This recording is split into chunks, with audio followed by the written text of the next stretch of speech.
Al-Andalus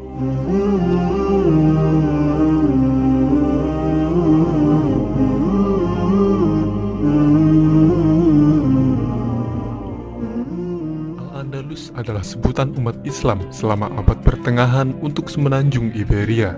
Saat masa keemasannya, wilayah mereka mencakup sebagian besar semenanjung Iberia dan sebagian kecil Prancis Selatan.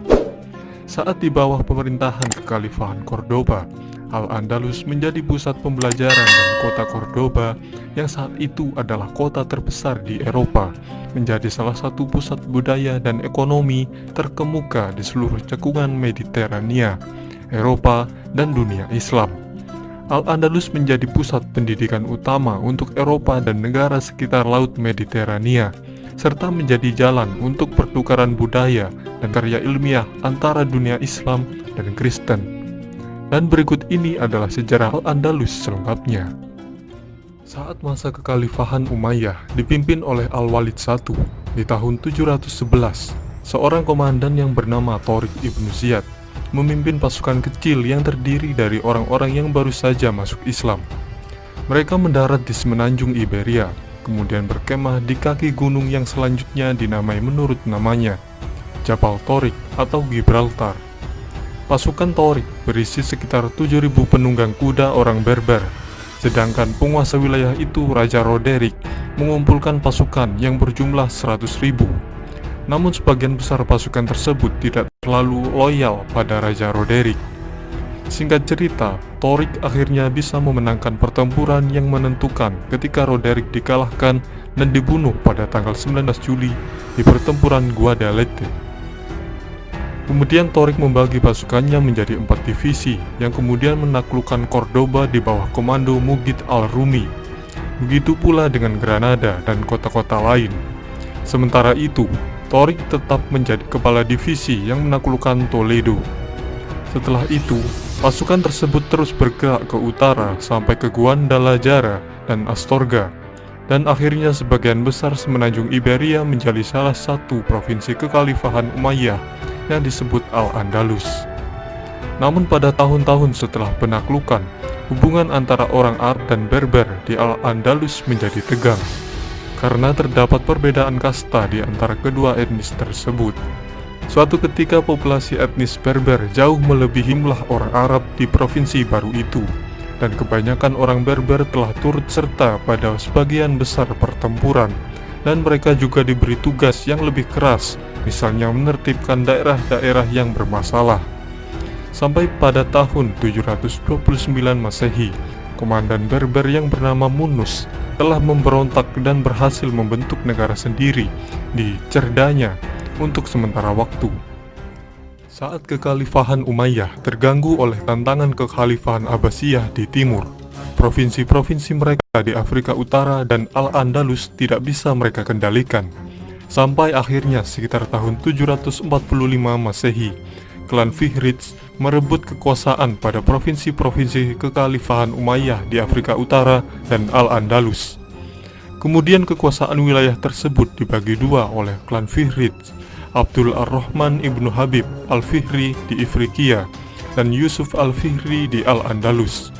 Klan Fihriz bersukacita dengan runtuhnya Bani Umayyah di timur, dan mereka melakukan perundingan dengan Bani Abbasiyah dengan harapan mereka akan tetap diizinkan melanjutkan pemerintahan otonom mereka. Tapi Bani Abbasiyah menolak tawaran itu dan menuntut penyerahan wilayah. Karena tidak terima, kemudian klan Fihriz menyatakan kemerdekaannya dan mengundang sisa-sisa Bani Umayyah yang terguling untuk mengungsi di wilayah kekuasaan mereka. Tapi sekelompok orang yang kecewa dengan kepemimpinan klan Fihriz berkonspirasi dengan keturunan Bani Umayyah yang mengungsi untuk memberontak.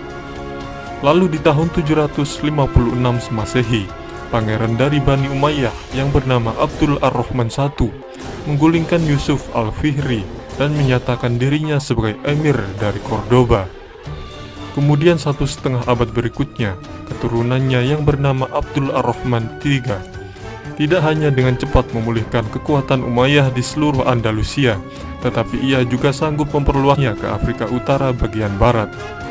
Pada tahun 929, ia menyatakan dirinya sebagai khalifah dan mengangkat status Daratan Al-Andalus dari Emirat menjadi sebuah kekhalifahan, yaitu kekhalifahan Cordoba. Pada periode kekhalifahan inilah Al-Andalus mencapai zaman keemasannya dengan menerapkan sistem pertanian dan kebijakan ekonomi yang baru, membuat daerah di sekitar Cordoba dan beberapa kota di Andalusia menjadi daerah dengan ekonomi pertanian yang paling maju di Eropa saat itu. Dan hal ini juga memicu revolusi pertanian di Jazirah Arab. Di antara kota-kota Eropa, kota Cordoba yang ada di bawah kekhalifahan dengan populasi sekitar 500.000 orang akhirnya menyalip Konstantinopel sebagai kota terbesar dan paling makmur di seantero Eropa. Dalam dunia Islam, Cordoba adalah salah satu pusat budaya terkemuka. Karya para filsuf dan ilmuwannya memiliki pengaruh besar pada kehidupan intelektual Eropa di abad pertengahan. Muslim dan non-muslim sering datang dari luar negeri untuk belajar di perpustakaan dan universitas terkenal di Andalusia. Salah satu ilmuwan barat yang terpengaruh oleh ilmuwan Andalusia adalah Michael Scott yang membawa karya Ibn Rus atau Averroes dan Ibn Sina atau Avicenna ke Italia. Peralihan gagasan ini tetap menjadi salah satu yang terbesar dalam sejarah dan secara signifikan mempengaruhi pembentukan periode Renaissance di Eropa. Memang kejayaan tidak akan bertahan untuk selamanya. Kini tibalah saat kekhalifahan Cordoba runtuh ketika terjadi perang sipil antara tahun 1009 dan 1013. Pada tahun yang sulit itu, kekhalifahan Cordoba diinvasi bangsa Berber, sehingga Cordoba menjadi pecah. Mereka juga membantai penduduknya, menjarah kota, dan membakar kompleks istana. Dan di tahun 1031, Al-Andalus pecah menjadi sejumlah negara-negara kecil dan negara besar yang berpengaruh disebut Taifas.